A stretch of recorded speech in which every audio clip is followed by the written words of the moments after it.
Alright guys, welcome to another movie day, and today I'm going to be seeing Black Panther. Now, I already saw this movie. I saw it once in IMAX 3D when it opened on opening night, then 2 days later I saw it in standard. I did film a movie day, but I updated my phone and the movie day got completely lost. So, I I did plan to watch this movie a third time, so if I'm gonna go see it a third time, might as well redo that movie day over again. Anyways, I'm heading for Dolby at 3:30. It's a Tuesday, so there's not a lot of people there right now. So yeah, about to head to the theater. See you guys there.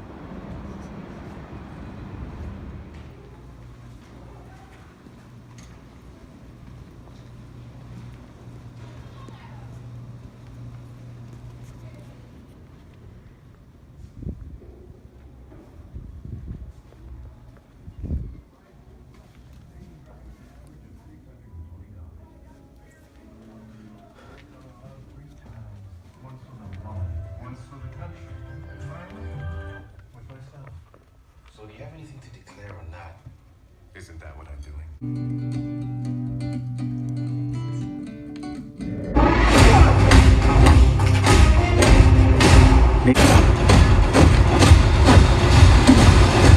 Like a partner.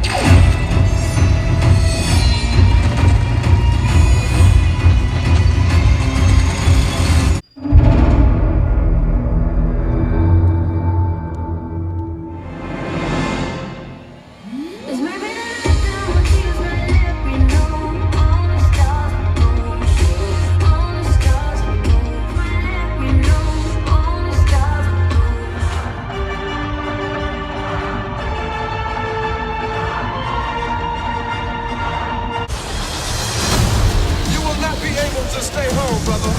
You will not be able to plug in, turn on, and cop out. What's on that forever? The revolution will not be televised. Let's have some fun.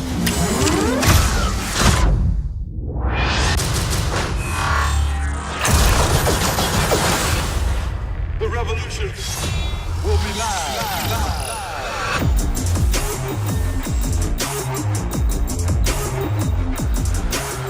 So finally, my full detailed review on Black Panther. I watched this movie 3 times already, and it was because the first time I watched it, I already knew that I loved the movie. I just wanted to confirm my thoughts on it, like what I love about the movie, what makes the movie so damn good to watch, what made it worth it for me to go to the theaters 3 times and go watch it. So the first time I watched it in IMAX 3D. Second time I checked it out in regular, and then the third time I checked it out in Dolby. So Black Panther takes place after the events of Captain America Civil War, which is one of my favorite movies, and after the death of T'Challa's father in that movie, T'Challa returns to Wakanda to take over the throne, so he's the new king now. But however, a old enemy reappears, and it's up to T'Challa to save Wakanda. So I loved T'Challa's or Black Panther's appearance in Captain America Civil War. He had a good introduction in that movie. Here we get, of course, it's his own movie, and we get a little bit more deep with not only the Black Panther, but T'Challa himself and his family. Now, this movie is directed by Ryan Coogler, who also directed other great movies like Fruitvale Station, which is emotionally amazing, and Creed, which is a near masterpiece. Black Panther isn't any different from those movies. Ryan Coogler, after this movie, has officially proven that he is one of the best directors in the business right now. And not only that, but one of the best directors of our decade.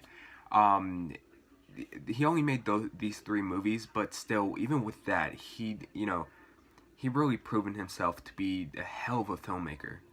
Black Panther gives us one of the most engaging, well-told stories in the MCU. Chadwick Boseman gives us a fantastic performance as T'Challa, aka the Black Panther. T'Challa, he's a very well-written and very well-developed character. And Lupita Nyong'o also gives us a strong performance. But talk about strong performances. Michael B. Jordan as Eric Killmonger steals the show here. He isn't only just a badass, he's a menacing villain.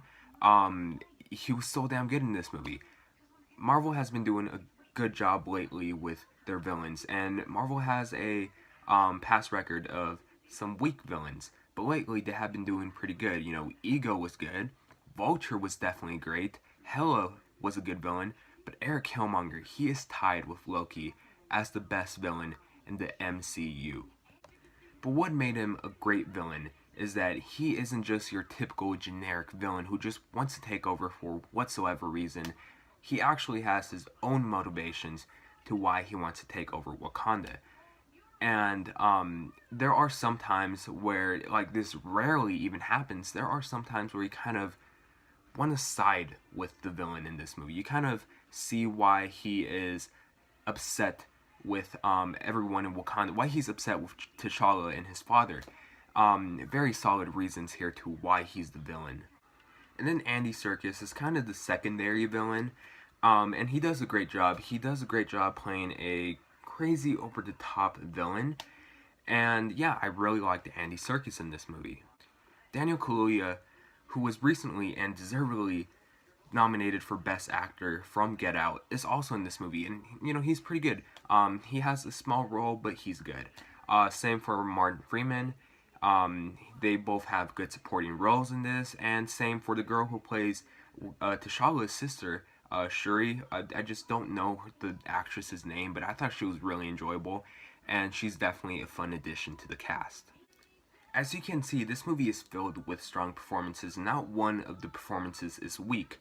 The story is very well written, and it's very well executed, and it's pretty straightforward. Really, when it comes to problems with this movie, the only problem I had is that it felt like they were telling two stories in one movie. The first one being T'Challa finding his place as a king and chasing after Claw, you know, Andy Serkis, for a piece of vibranium that he stole years back. And then the second story being, you know, Killmonger taking over Wakanda for a reason that is given in the beginning of the movie, which I won't give away. And, you know, it's basically Killmonger getting revenge on Wakanda and T'Challa. But in the end, it makes sense to have both these stories in this movie, and they really do connect. The movie, especially around the first and second act, it can run slow for some people, but it's not at all boring. And after that, it does, you know, the pacing does pick up. So just be aware of that. But the last act is stellar, and it's perfectly set up. Also, the world building on Wakanda, it's very strong here, it's present, and we do get to know some things about Wakanda in this movie. And the action scenes, without a doubt, are very good and very entertaining.